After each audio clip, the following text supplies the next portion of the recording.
Thank you all for joining today. So I'm Sam, this is Anna, and this is Joe. So we're just going to share a PowerPoint presentation with you. So hopefully you can all see that on your screens. So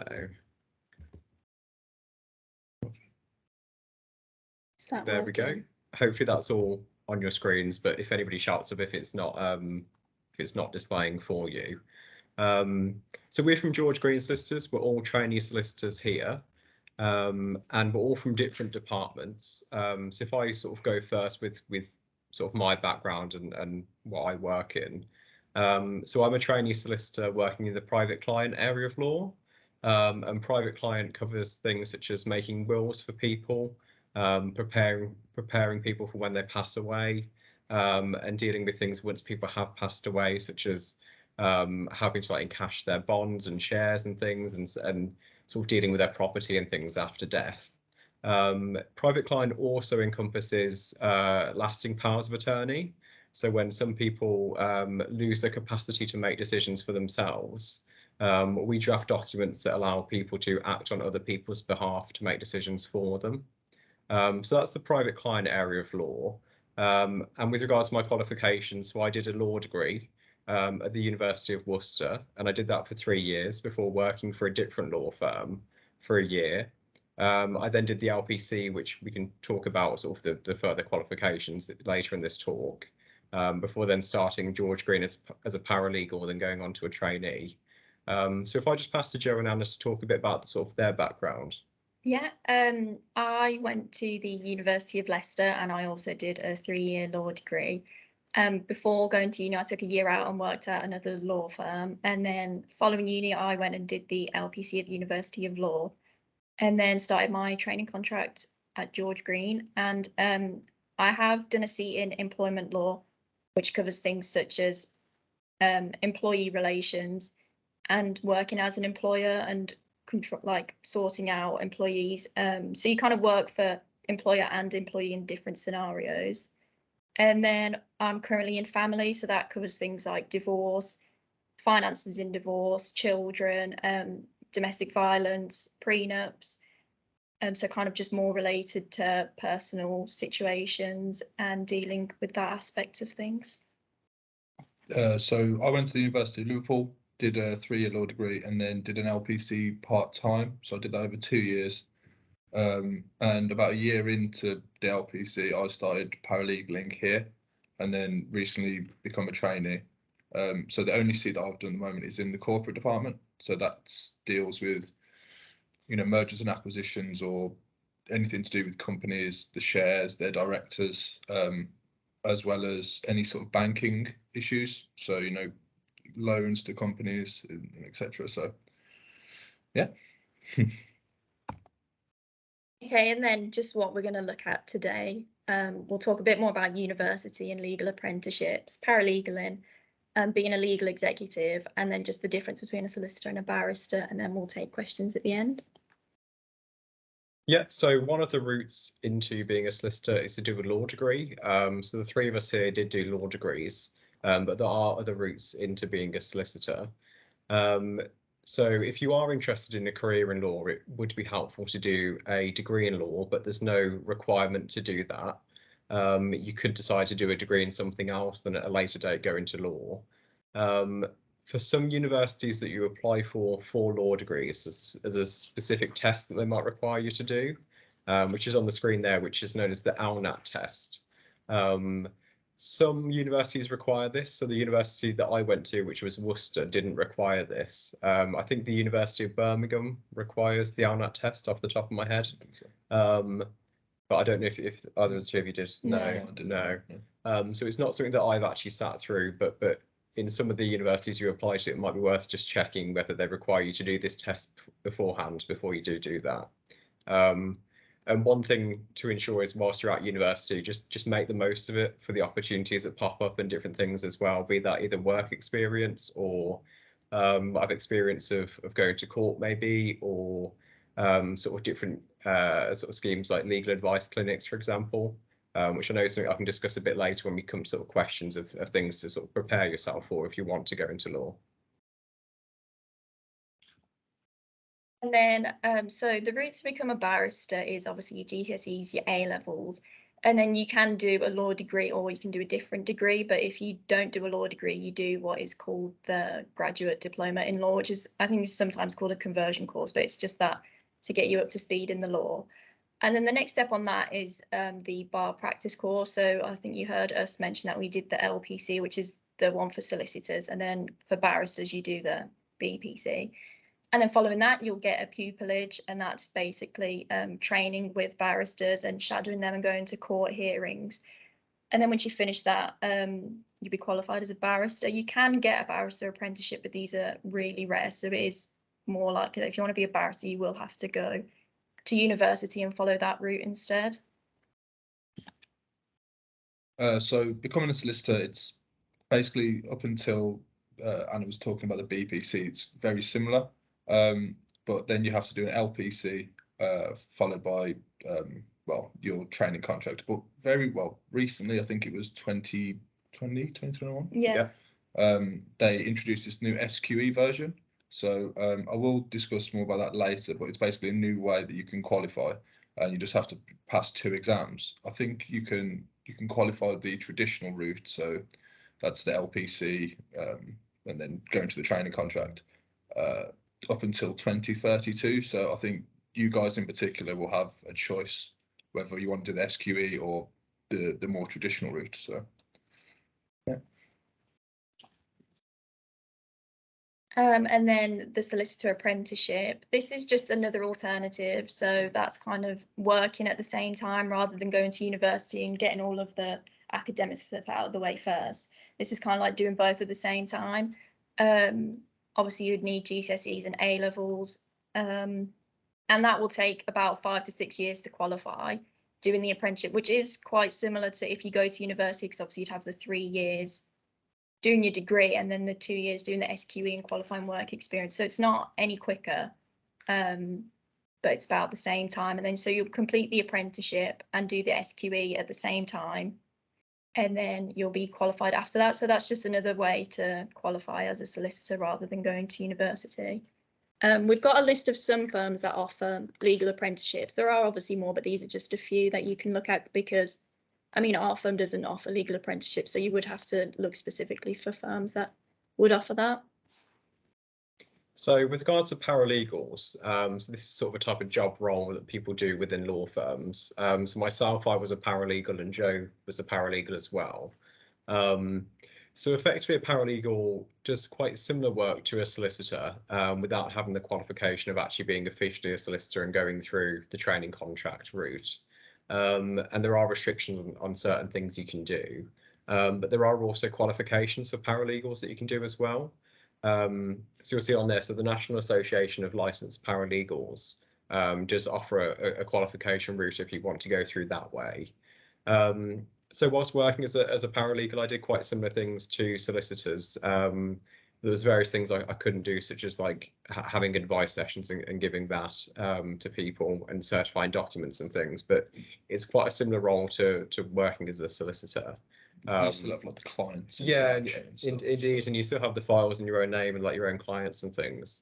And it's a really good stepping stone into being a solicitor, in my opinion. So having been a paralegal for a year, when I became a trainee solicitor, it was sort of prepared me quite well for what to expect and sort of how to progress from there, really.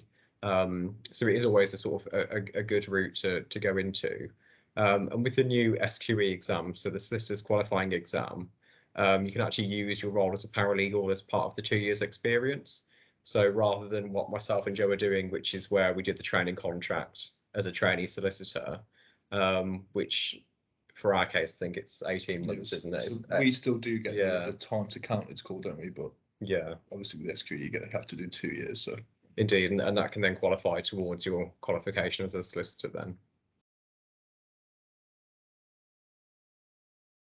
So SILEX is the Chartered Institute of Legal Executives, and that's just kind of like another branch of working in the law. So if you work for SILEX, you are a legal executive.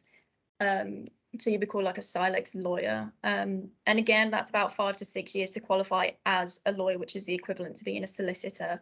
But they do have the lower levels. So you've got the paralegal, advanced paralegal, and then a Silex lawyer.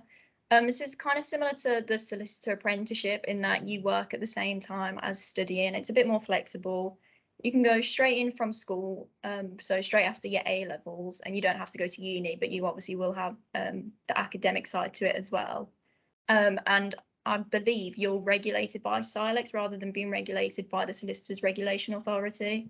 And then as a barrister, there's another regulatory body after that. So it's just kind of like another way that you can work in the law without, and the role is quite similar to being a solicitor, but it's just kind of like another body that offer a route of qualification and working under them. So yeah, as I say, it's quite similar to the apprenticeship in that you work at the same time as studying, and you can always come back into this. So if you were to do like another law degree in another degree that's not law, you can then start a Silex qualification, but you wouldn't start at the very bottom because you do have a degree. You'd kind of start a little bit further up. So it's just something else to consider. So there is, I would say, a bit of a difference between a solicitor and a barrister. Obviously, well, there's some differences on the screen there, but realistically, the barristers more so. The solicitors sort of prepare the case, you would say, and then the barristers sort of, advocate for that case in court or give specialist advice to the solicitors if necessary. As you see, there's quite a few on there. So there's some similarities and differences. Obviously, they're both involved in the law, so there will be some similarities. But I think the main difference really is that, like as Joe said, solicitors kind of prepare the case, and the barrister's more the one who presents it in court and focuses on those legal arguments for trials, whereas the solicitor kind of does more of the paperwork and preparing the case for the trial. And these are just some questions that we got sent in earlier, so we'll just quickly run through those. Yeah, so for the first one, so to be a lawyer, are there any things extra that you should do other than a law degree? So obviously you don't have to do the law degree route to go into it. And there's no sort of set things that you require to do in addition to the qualification of things in order to be a lawyer, but there's certain things that we would recommend that would be best making the most of. So one thing that I did was, whilst doing my A levels, I did 2 weeks work experience in a law firm, which also helped me sort of understand and know that it was actually something that quite interested me, but also I got to sort of see how things actually work in practice. And I know sort of as if you do decide to do law degrees, that there will be opportunities for you to sort of take work experience there, or apply to firms for sort of work experience that they do. So it's always worth sort of taking that if you can find it. And other things as well. So when I was at my University of Worcester, there wasn't a law society at the time. So I was the vice president and one of the founding members of the Law Society. So by setting that up, sort of gave us additional experience and also allowed us to go on various trips and things that were legally related. So we got to go down to London to see the Supreme Court and then tour some of the Inns of Court as well in London. So just making the most of opportunities like that really is well worth doing. And some other things as well. If you don't do a law degree, there's still other experience you can do, such as you could work in the Citizens Advice Bureau. So I know a few people that volunteered at the CAB, which was quite good for them to get experience of the practical side of like meeting people off the street and getting to sort of hear what their problems are and signposting them in the right direction. So the CAB is always a good thing to sort of give a go to get some experience in there, and there's quite a lot of them about as well. So hopefully there should be a fair few sort of near where you all live. And one other thing which might be worth considering for experience is some universities do something called a legal advice clinic. So I don't know if you had it at your universities, but yeah, at my university we had one in the library where we had students take the initial instructions from people who had issues relating to employment law, and then they'd be signposted in the right direction. And that's a really good way of getting yourself prepared for actually working in a law firm. So there's no sort of set list of what you need to do, but just making the most of opportunities that arise is the best thing to do. I do think that if you have access to the law clinic, because it's like an optional module, isn't it? Yeah. I think that is a really good way to sort of get a first-hand experience really of the law before you go into any sort of practice areas. Definitely. Indeed. So if I take the next question as well, so how did you know you wanted to go into law? Well, actually, to be honest, I wasn't entirely sure when I first started out. So when I did A-level law, it was one of those options that I thought sounded quite interesting, and I wasn't certain that I would want to go into it. So while studying my A-levels, I wasn't entirely sure it's what I wanted to do as a career, but I knew I quite enjoyed studying it. And then having done some work experience during I think it's my first year of A-levels in a law firm, I thought, okay, this does seem quite interesting actually. I might sort of decide to do that in the future. So I then just decided to do a law degree then, and I sort of knew in my head that a law degree was one of those things that was quite transferable. So even if I didn't go into law itself, by having that degree could still help me for other careers in the future. And it was only near the end of my degree that I actually knew for definite I wanted to be a solicitor. So Never looked back. That's it. Never looked back. But I don't think there's much pressure, I would say, to sort of know exactly what you want to do there and then. And I know a lot of people that did law degrees that went into other things as well. But even equally, I know people who have gone into law that still didn't know exactly what area of law specifically they wanted to do until they was actually in it. So so if you sort of got an idea in your head already, that's really good. But obviously, there's no pressure to decide quite early on what you want to do. Yeah, and I think just getting as much experience as you can, and like if you can get experience in a law firm, obviously that can help in your decision, knowing whether you want to go into the law. Where are the best places to apply for pupilages? So, I mean, we're not barristers, so I don't know the best places, but I think when you are looking for places to apply, you do need to not just look at where you're applying, but also how you will fit in there. So don't just apply anywhere for the sake of trying to get a pupillage. Research where you're applying and make sure that they're also a good fit for you, because if you enjoy where you're working, then you'll get the most out of it, and then you'll be like much better suited to actually work there and get the most out of the experience. And I think there is a gateway where you have to apply, like all the pupillage applications are in one place, but I have got some links on the next slide with just some places that advertise pupilages and the firms that you're working for, and then tell you a bit more about them. So as I say, when I go back to saying about the research, just looking for as many sources of information about a pupillage and trying to look for anything that appeals to you more than that you think is going to look the best. And then while applying to apprenticeships in law, what can I include to make my application? So that's kind of like I have kind of overlapped there, but again, kind of trying to tell a firm why they want you. So you have to tailor it, don't you? Yeah, really tailor it. Like research the firm that you're applying to, look at their LinkedIn, any social media pages that they have. You can also try and, if they have like a HR recruitment, try and contact them through LinkedIn just to ask for some tips directly as well. And then again, I know obviously you're asking them for a job, but kind of try and tailor it as to why you are suited to work for that company. So again, it really, like, you do have to spend a lot of time researching if you want to be successful in the applications, because there is so much competition out there. So for a firm to see that you've made the effort to research them, that comes across really well in your application. What really doesn't work is sort of doing one like a batch application, having one standardized application form, whatever you want to call it, and then sort of distribute that. It needs to be really specific to the firm that you're applying for. Yeah. So how is the best way to pursue international and corporate law?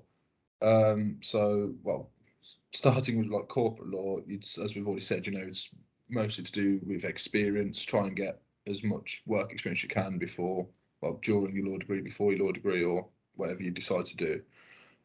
As Anna was just talking about there, I think particularly in like the corporate world, maybe it's the same in family and employment and all that. It's LinkedIn, sort of commercial awareness, you know, getting your name out there is pretty, you know, it's pretty important, to be honest. Well, that's the same with all of it, to be honest. Another thing is to do with the law societies that Sam was talking about, or even law fairs. Taster days for law firms, you know, literally anything, any sort of experience you can do to get out there, definitely worth doing. International law is probably a bit different. I mean, I've never done any international law. Have you done it? I've not encountered it. No. So I think I think international law, it's split into quite a few different sort of varieties. So international law as itself is, you know, human rights. You've got international sort of diplomatic stuff, and like trade law as well, maybe. I mean, I think for that, you might have to do a degree and then potentially even a master's or something to specialise in a particular area, because as I say, it's so broad. And you could even go on to something like a PhD then, because a lot of I know it's very early on in your guys' careers in particular, but international law, I think you have to be very sort of specialised in a specific area to get to be successful.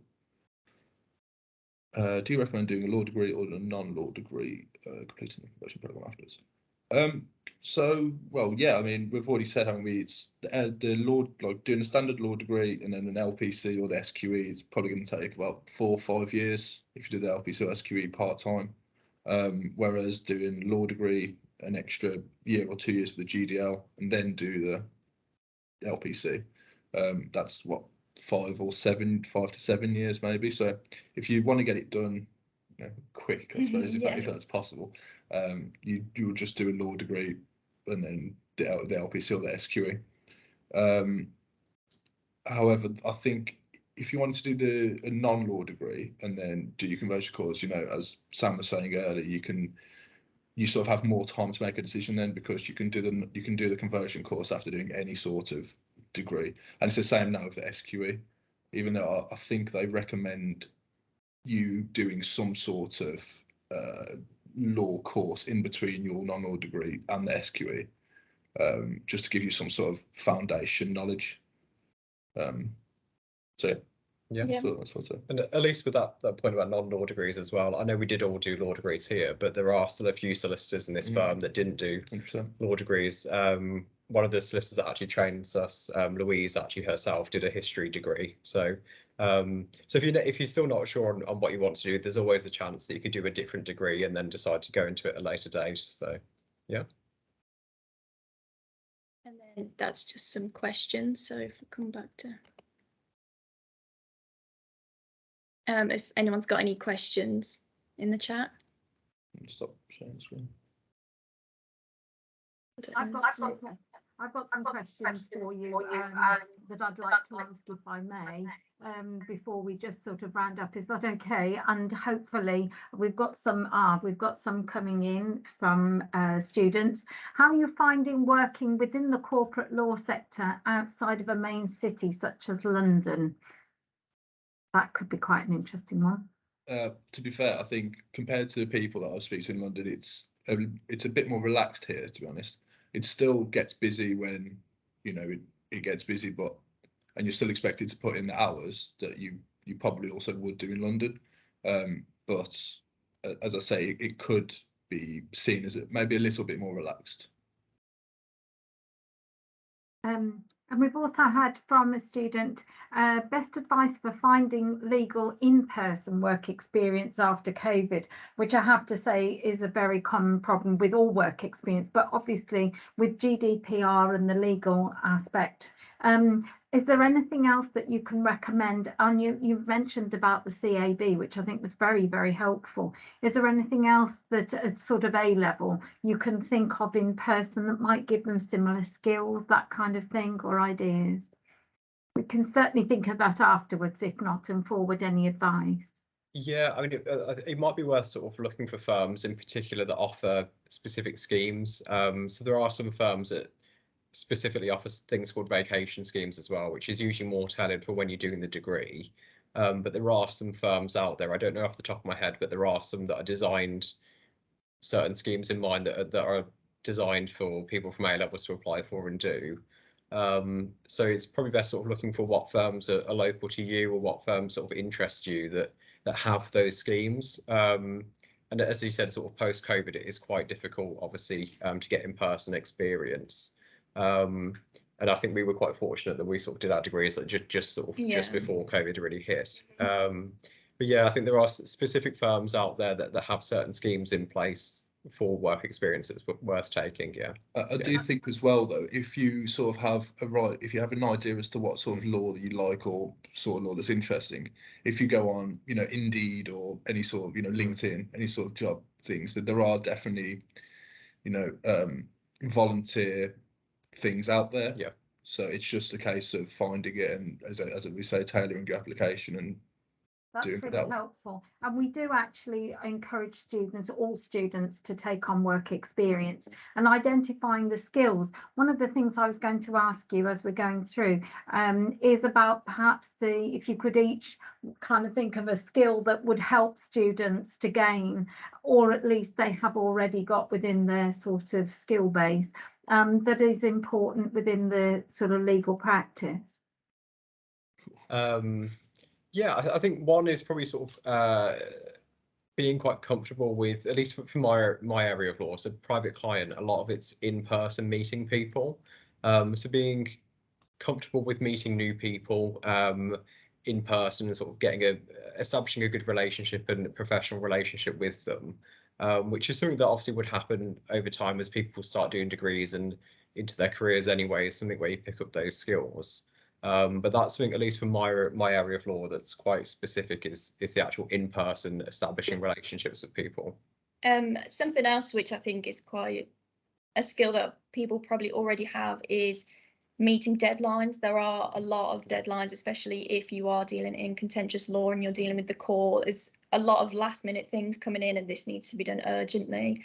So having that pressure of the deadlines and still being able to work under pressure as well. But I think if you've managed to go through GCSEs and your A levels, you do have those deadlines and you have that pressure. So if you've managed to conquer those, then it is obviously a little bit of an extra level, but it's a skill that you don't need to be scared of having because you will already have it.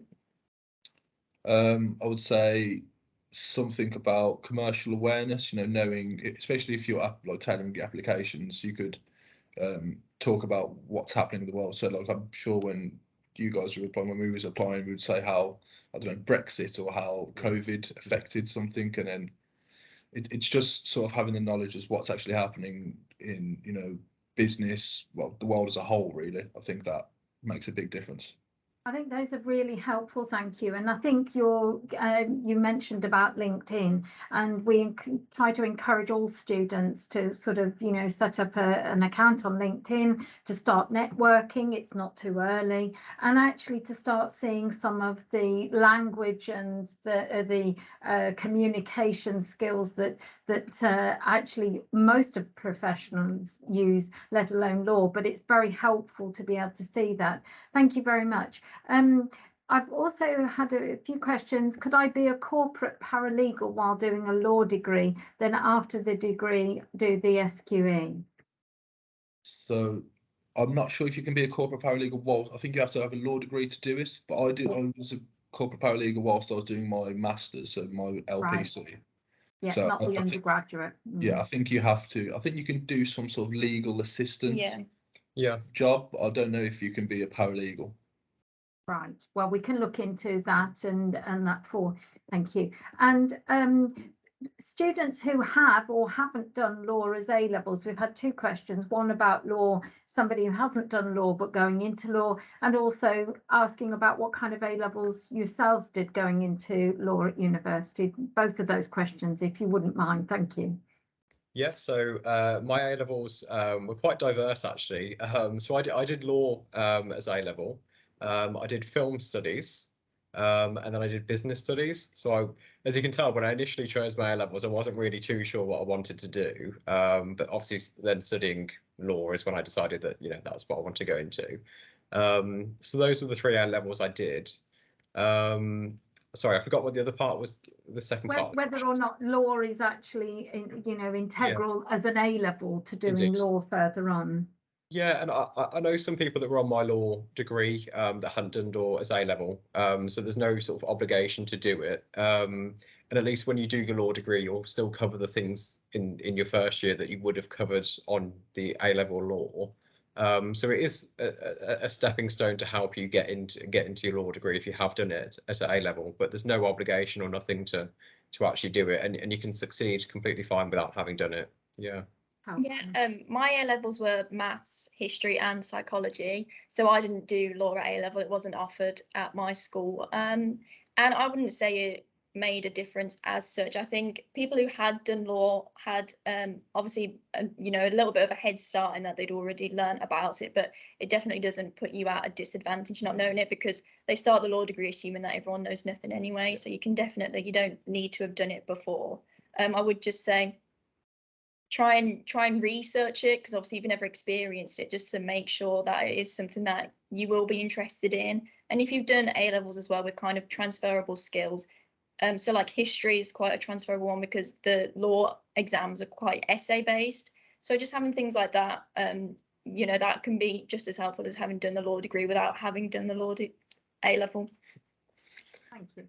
I did law, business, and IC too. So again, you have a little bit of what do you want to call, like a head start, but it's not really a head start. You don't learn the same things. It's just, I think law as an A level, it gives you some sort of a foundation as to what law is really, you know. And same as Sam said, there was a lot of people at uni who had never like studied law. So I don't think it matters. Thank you, and that's really helpful. And Faye's been putting things in the chat column for students to research law as an academic subject, and obviously about George Green as well, but also about what to do with a law degree, because there's obviously, as you said, there are many applications. If you do a law degree and go down the university route, then there are lots of applications for that university degree in other professions. And of course, there are lots of areas of specialism of law, whether that be in pharmaceuticals or in corporate or all sorts of areas. So I think it's interesting for students to research well, but to get involved with as much work experience as possible, difficult as it may be. You've got to dig deep and find, as you say, as many connections as you can.